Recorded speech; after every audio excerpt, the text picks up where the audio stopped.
Guys, world ভ্রমণে আপনাদের সকলকে স্বাগতম। আমি এখন আছি ভিয়েতনামের বর্ডার।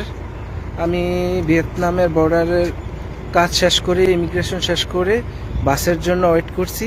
এই যে দেখা যাচ্ছে গ্রিন বাসটা, আরও যাত্রী আছে, তারা শেষ করার পরে আমরা যাব কম্বোডিয়ার ইমিগ্রেশন। ও পারে দেখা যাচ্ছে কম্বোডিয়ার ইমিগ্রেশন, দেখতে পাচ্ছেন।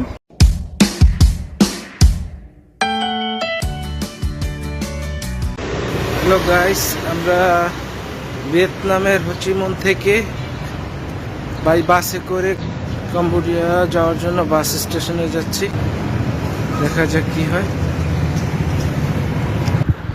আমরা হোচিমিন সিটির একটা ট্রাভেল এজেন্সি থেকে বাসের টিকিট কাটলাম।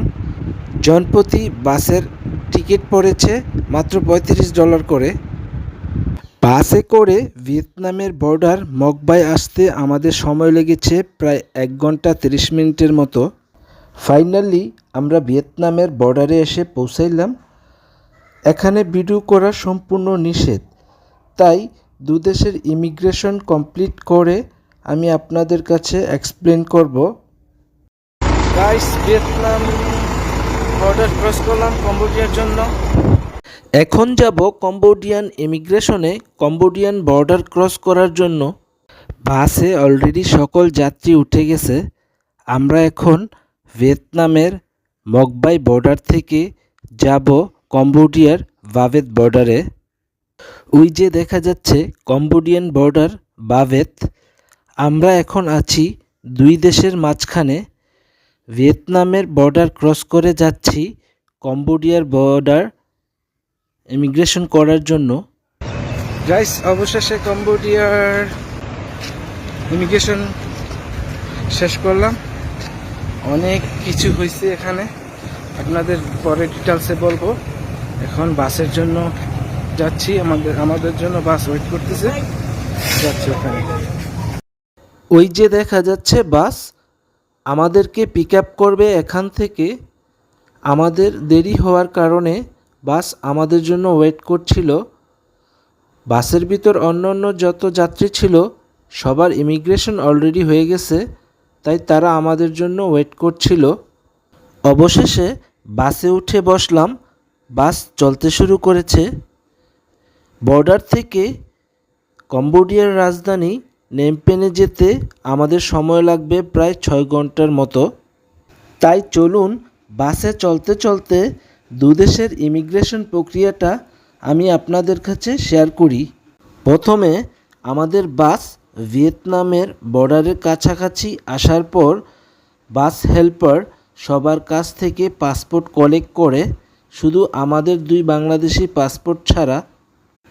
হেল্পারকে এর কারণ জিজ্ঞেস করলে উনি বলে, আমরা বাংলাদেশি পাসপোর্ট ক্যারি করতেছি, তাই ইমিগ্রেশন অফিসার আমাদের কিছু কাগজপত্র দেখবে এবং কিছু প্রশ্ন জিজ্ঞাসা করবে।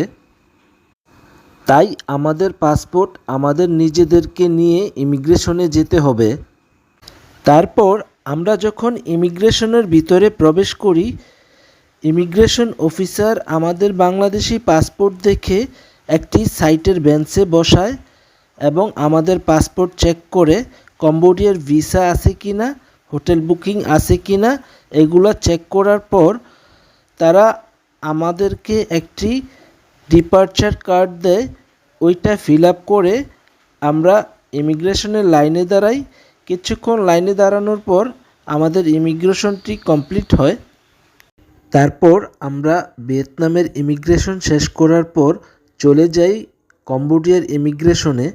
যেহেতু এটা ল্যান্ড বর্ডার ইমিগ্রেশন, তাই মানুষ ততটা নাই বললেই চলে। আমরা কম্বোডিয়ার ইমিগ্রেশনে আসার পর সেম প্রবলেম। যেহেতু আমরা বাংলাদেশি পাসপোর্ট হোল্ডার, সো আমাদেরকে ইমিগ্রেশন অফিসার একটি রুমের ভিতর নিয়ে যায় এবং নানা রকম প্রশ্ন জিজ্ঞাসা করে আমাদের পাসপোর্ট সম্পূর্ণ চেক করে, কম্বোডিয়ার ভিসা চেক করে, কম্বোডিয়ার হোটেল বুকিং দেওয়া আছে কিনা এগুলো চেক করে ফোন দিয়ে, এবং কত ডলার নিয়ে আসছি সম্পূর্ণ গণে গণে চেক করে দেন আমাদের সব কিছু ঠিকঠাক থাকায় ইমিগ্রেশন অফিসার আমাদের ডিপার্চার সিলটি দিয়ে দেয়। আমরা চলে যাই বাসের উদ্দেশ্যে, কারণ সকল যাত্রীর ইমিগ্রেশন অলরেডি হয়ে গেছে, শুধু আমাদেরটা জন্য বাস ওয়েট করছিল। অবশেষে আমরা বাসে গিয়ে উঠে বসি। অলমোস্ট 6 ঘন্টা বাসে জার্নি করে আমরা কম্বোডিয়ার রাজধানী নেমপেনে এসে পৌঁছাই। তারপর ওখান থেকে একটি ট্যাক্সিতে করে হোটেলের উদ্দেশ্যে চলে যাই। গাইস, আপনারা যারা এই সকল দেশ ভ্রমণ করতে চান তারা অবশ্যই আপনাদের প্রয়োজনীয় কাগজপত্র যেমন হোটেল বুকিং, রিটার্ন টিকিট, পাসপোর্টে ভিসা ও মিনিমাম $1000 সাথে করে নিয়ে তারপর ভ্রমণ করতে আসবেন। কারণ আমরা বাংলাদেশি পাসপোর্ট ক্যারি করি, তাই আমাদের প্রত্যেকটি দেশেই এরকমের হ্যারাসমেন্টের শিকার হতে হয়। তাই আপনাদের কাছে আমার রিকোয়েস্ট, ভ্রমণ করার আগে অবশ্যই এগুলি সব কিছু কমপ্লিট করে তারপরে ভ্রমণ করবেন। সবাইকে ধন্যবাদ জানিয়ে শেষ করছি। আল্লাহ হাফেজ।